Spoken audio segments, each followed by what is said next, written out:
Press the bell icon on the YouTube app and never miss another update. Hello friends, तो चलिए start करते हैं अपना topic बिना कोई देरी करे।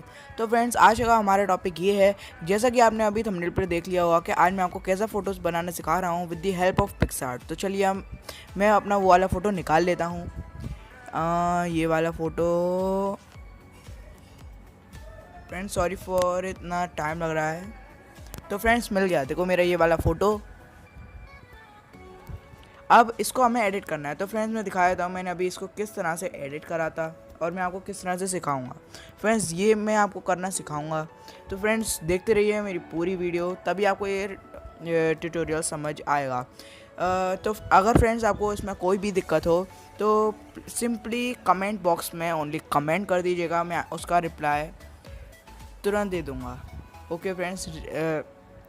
तो फ्रेंड्स, चलिए अब हम देखते हैं पिक्सार्ट में अपने वही वाली इमेज खोल लेते हैं। पहले गैलरी में जाते हैं, gallery 2 minutes friend, gallery and photos, then अपनी वही वाली फ़ोटो को सिलेक्ट कर लेते हैं। फ्रेंड्स, अगर आपको इतनी ऐसी इंटरेस्टिंग वीडियोस देखना हो तो इस चैनल को सब्सक्राइब कर दीजिए जल्दी से, और मेरी वीडियो को लाइक कर दीजिए एंड कमेंट कर दीजिए। Thank you.